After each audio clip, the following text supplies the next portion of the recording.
Adorama TV presents How They Do That, where we explore the world of professional photographers and share their techniques with you. Here's your host, Mark Wallace. Hi everybody, welcome to another episode of How They Do That. I'm Mark Wallace. Well, on today's episode we have Scott Hugh Mitchell. Scott is a fashion and advertising photographer based in Los Angeles. He got into photography at a really young age through his obsession for documenting street photography, or street art actually, in the Los Angeles landscapes. And the cool thing is he's really young. He's 20 years old. He's the youngest Hasselblad Photographer of the Month recipient. So without further ado, here is Scott Hugh Mitchell. Welcome to the show, Scott. Hey, how's it going, Mark?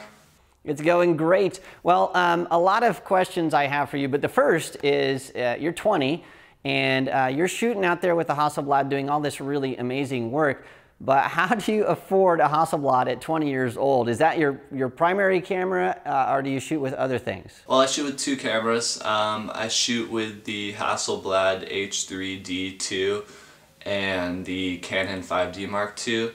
And really, I mean, as far as being able to afford a camera, I mean, that really comes along the lines of really starting my business and investing in my company and my brand.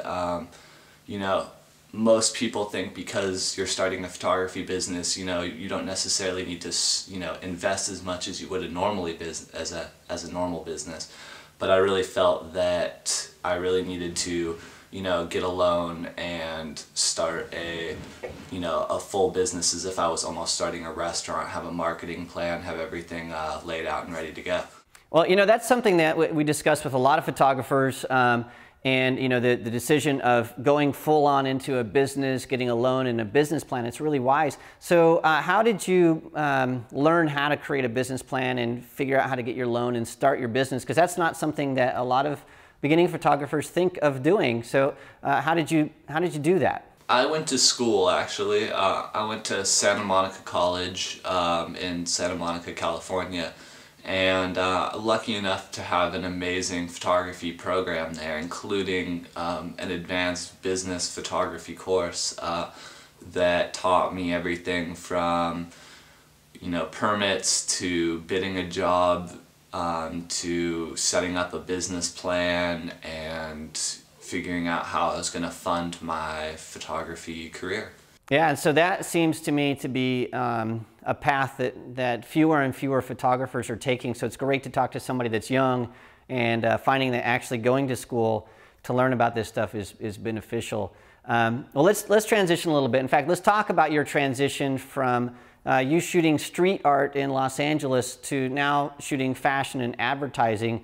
How did you make that jump from shooting all that art to shooting all these commercial clients? Well, really, I mean, the way I started out was just carrying a camera around with me, like most hobbyists and amateurs, I guess. I didn't really know what I was doing. I was just carrying a digital camera around at the time, taking pictures of anything that I thought interested me, and started posting some of the pictures online and got some good feedback on the photos. And you know, I really was looking to figure out what I wanted to do, what I wanted to go to school for. You know, this was probably when I was, you know, 16 years old, so actually even younger, probably about 14 years old, and right then and there I knew that photography was what I wanted to do. So, I mean, that's pretty amazing that you go from 14 years old through years of work, and now you're 20 and you're on the path. So it's amazing to me that you're able to do that and stay so focused on what you want to do. So congratulations on that. Let's talk a little bit more about the photography that you do.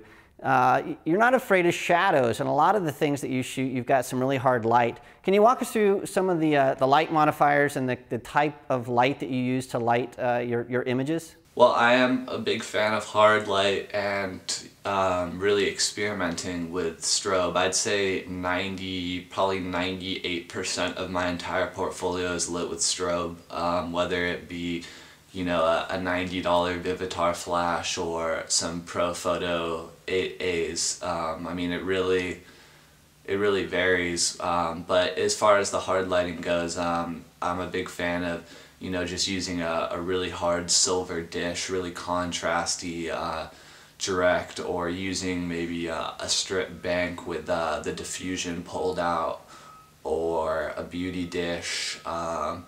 You know, I do sometimes use softer modifiers like a double diffused softbox, but I'm a big fan of using a lot of lights and using them really hard to create a really contrasty image. Well, let's talk about one of the images that you lit, and we can get into some specifics about how it was done. And it's specifically this image that you shot of Shepard Fairey, who is a well-known street artist. And it's this interesting image. He's got one of his stencils. He's standing in front of one of his pieces of art. Really a nice hard side light. Can you walk us through, you know, how you did this specifically with the lighting setup? So yeah, for that shot I used the Dynalight. I used 2 of my Dynalight heads, and basically I had one head coming from behind with a closed down umbrella, and that allowed me to just highlight him very lightly from the back while still creating a very contrasty dark image. And then I side lighted him from the front with a beauty dish with one diffuser panel inside of it, so it was still shadowy but also kind of creates that mysterious look. It's a lighting setup I use a lot. It's fairly simple for on location, you know, 2 lights, nothing crazy. Well, let's talk about an image that's a little bit different than that. It's in studio. It looks like you shot this on a cyc or seamless background. It's this beautiful shot of this girl. She's looking over her shoulder. She's sort of hunched forward. Can you walk us through how you set up the this beauty shot? For this shot, I shot it on a cove. So I set up a hot wall, which was 4 heads with 2 umbrellas and 2 V-flats, backwards hitting the cove to control the light fall off behind her on the cove. And then I lit her in front with a sideways turned extra large softbox. So this is definitely one of the softer images that I've done. Yeah, awesome. I really love it. It is a little bit different than your other work, but it's a beautiful image. Well, let's talk about another one that I thought really just sort of jumped out at me. This is a shot of this girl, and she looks like, so there's 3 of her in the same image, so it looks like maybe you did a long exposure with multiple flashes, or you did some compositing. Can you walk us through how you did this shot of the girl with 3 of her in the same shot? That actually was done in camera. That shot I shot when I was in Paris. We were under a really dark bridge in Paris, and I wanted to get some of the ambient light coming from under the bridge, and I wasn't really getting that, you know, at 12 o'clock at night, using 2 strobes on her. So what I did was I set my long exposure, and I handheld the camera for about 8 seconds, and I just held the pocket wizard in my hand and basically did multiple pops while absorbing the ambient light, and that's the image I got. It's a lot grainier when you see it up close, but I still really like it, and I think it's something that's different for my portfolio. So. Yeah, I think it's one of my favorite images that you've shot. It's very interesting. Well, Scott, we're about out of time, but before we go, I really want to ask if you have, you know, what's next for you? You're 20, you've done some amazing work, you've had a lot of awards, you've earned a lot of awards. So what's next for you? What are your upcoming projects? Well, I'm gonna have an exhibition coming up. The dates aren't set yet, but it'll be on my blog and my website. But I'm going to have an exhibition in downtown LA at the ground floor gallery. And I'm planning on moving to New York in June to completely relocate my business out there, and that's pretty much it. I mean, I'm always shooting, so you know, check my website. I update it with a new shoot or 2 every week. Well, thanks so much for joining us today, Scott. I really had a good time talking to you, and it's very inspirational to see your work. So again, thanks for joining us today. Well, thanks very much for having me, Mark.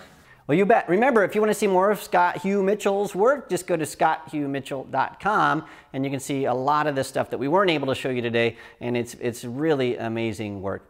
Well, thanks for joining me today on how they do that. Remember, if there's somebody that you'd like to see on how they do that, you can send your suggestions to me at askmark@adorama.com. Thanks for joining me. I'll see you again next week. This episode is brought to you by Adorama TV. Visit the Adorama Learning Center where you'll find photography tips and techniques, links to the gear used in this episode, and related videos. For all the latest photography, video, and computer gear, visit Adorama.com. And the next time you're in New York City, visit our store located on 18th Street between 5th and 6th Avenue.